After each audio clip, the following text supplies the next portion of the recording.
everyone, how you guys doing? I'm not sure what's going on with the phone. I don't know if the video before this uploaded or if it did not upload. I have been trying to upload this video for a while now, but I'm having some type of difficulty because usually when I'm trying to upload this video, I am in my car. So maybe from now on, I'll try to do it in my office. Anyway, so today we're talking about why is it so important to go see a doctor. Sorry, I just got up like 45 minutes ago, rushing to leave the house. Why is it so important to see a primary care doctor? It is so important to see a primary care doctor because primary care is for preventative. So when you make the appointment, at least where I'm at, when we make an appointment for primary care, if they are new, we make that appointment as a preventative. The reason why we make it as a preventative, especially if they have not seen anyone, we're not sure what's going on with that patient because we're not doing a full workup unless they are, having true chest pain, they having a stroke or whatever, something that is life threatening, that we might have to do a workup. But if when I say workup, I'm talking about EKGs, especially if a patient has never seen anyone in the city or state that you live in, or in a place where you can't get their medical information quick enough. Some places, they use the same system, like we use a system called Epic. So if another location uses the same system called Epic, we can actually go in.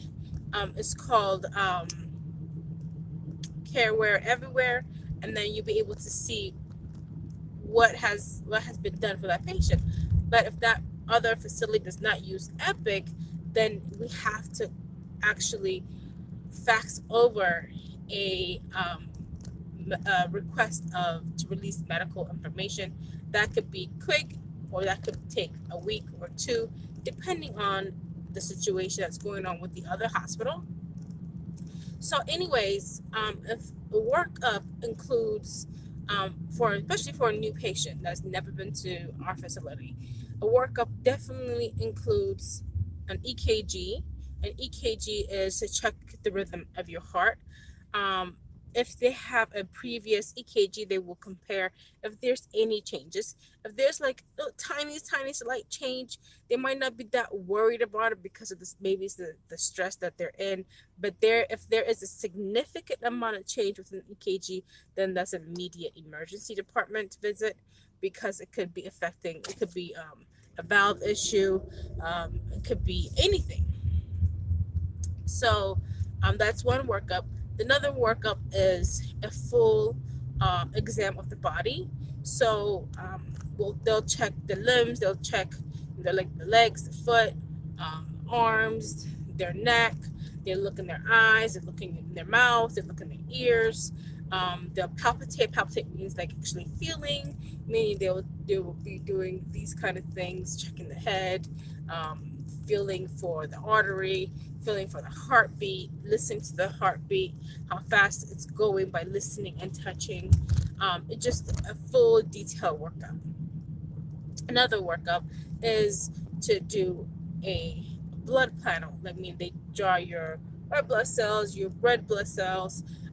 They draw up so many different tests to see what's going on, and then they'll send that off to the hospital that you're going to. Most likely it's going to stick with the same hospital that you were in, so it'll be a lot easier for someone to come, a carrier, to come and pick up the blood, take it to the main campus, and get that test taken care of. So that's a full workup. And then if we're doing a full workup, you are going to the emergency room, because then the emergency room can go ahead and continue. If you need to go to the cath lab is a place where you go to get stents put in your heart, especially if you are a patient that has any blockage in the artery or is having a heart attack. Then you go immediately straight to the cath lab, because it is so crucially important that you go straight there. When I say you go, I mean you're not taking yourself. We are calling 911. 911 will take you straight to the facility. Same thing if you are having a stroke. When you call to get a team to take you, they'll ask you what's going on, and you let them know this patient is having a stroke. because every ambulance is not the same. There are stroke ambulance that will come and actually pick up that patient and take them straight to the facility. Um, if it's just, like someone's having shortness of breath, if they are having, if it's like chest pain, but it's not, um, when we do the workup, everything seems normal, then we'll just call regular 911. They'll come pick them up. But if we're calling and saying that they're having a heart attack, the facility they're going to, they've already been notified that they need to go straight to the cath lab. Someone is having just a chest, just a light chest pain, because a lot of people say, oh, my chest hurts. Even I say, oh, my chest hurts. When you say chest pain, when you go to your doctor's office, chest pain can mean so many different things. Is it muscular chest pain? Is it shortness of breath chest pain? Is it someone hit you in your chest pain? Or do you have a history of heart-related issue that you have in your chest pain? So that's the reason why it's so important to go to see a primary care doctor, because then they will evaluate you from head to toe to see if you have especially if you do have history of a certain illness like heart condition. So when you have your first initial appointment, is to actually get an overview of who you are, and then they will order blood work.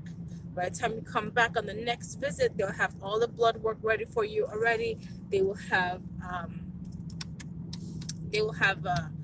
lot of things ready for you guys to discuss about your results, and then they go from there. If you need to be on any medication, if you need to, or whatnot, whatever, that's between you and your provider.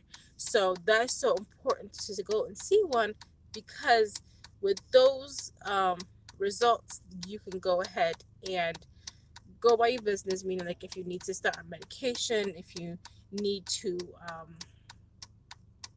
if it's like a certain diet that you need to be on, the referrals that you need to have, and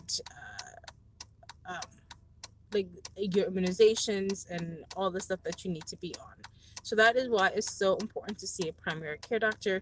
It is not that hard to get one. All you have to do is go to your facility and ask to have an appointment made, or you can call and make that appointment.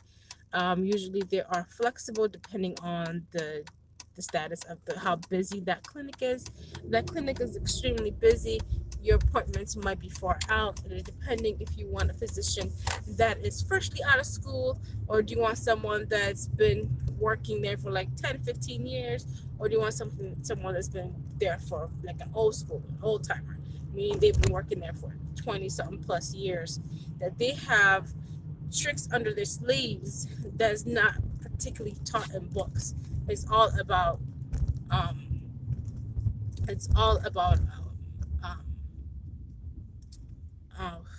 experience.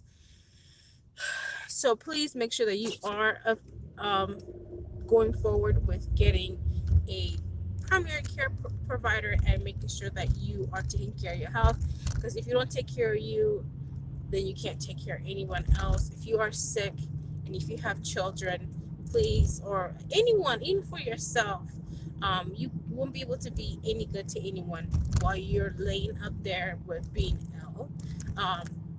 Primary care it does not hurt to go to one, even if you have to go to one once a year if you're healthy. If you are a person, like I mentioned, with a heart disease, if you're a diabetic, if you have asthma, like for myself, I have asthma, and I also have migraines, and some little other things that a lot of people have. But those two, until they got under control, until I was constantly seeing my primary, because the more you see your primary and they can't figure out what's going on with you or how to help you, then they will go ahead and put you with a specialist. So, we tried so many different things to get my migraine to stop hurting, but that wasn't working. So we actually went to, she gave me a referral to see a neurologist. Once I saw a neurologist, the first couple appointments is, let's talk about this, let's see what we could do to change your medications, and if that's not working, the third or the fourth appointment, then they'll do the scans, unless it's like they've seen all the list of emergency room visits. They've seen medication that you've been constantly taking it. You're not missing any dosage. You are following up exactly what the doctor says. Then they'll probably just go ahead on the first day they see you, order your CAT scan, order your MRI, order wherever you need. So I got like 4 or 5 CAT scans done. They're like, oh, everything is fine, everything is fine. Until I went ahead and got an MRI done. Once I got MRI done, that's when they seen that I have scar tissue on my left side of my brain. I don't know how long scar tissue lasts, but that's the side that my migraines were hurting so much. I end up developing scar tissue.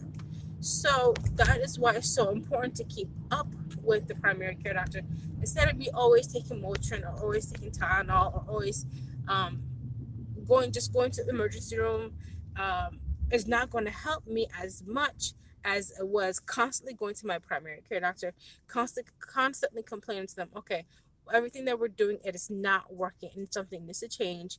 Then they take you, you go one step higher, and then you see neurologist, and the neurologist, you let them know, okay, we've done A, B, C, D, and E, nothing is working. What is the next step? And then that's when they do more testing. They do infusions, meaning like they will do IV infusion of prednisone. Prednisone is a steroid, is a strong steroid, but it has helped me and saved my life so many times. So yeah, that's what I want to talk about today. And please make sure that you are following with the primary care doctor. Get yourself one. It is free to make that appointment. They're not going to charge you to make an appointment. You might have a copay with your insurance, but please make sure you do get the primary care doctor. While you're at it, make sure you like, subscribe, and share. I'll talk to you soon. Bye.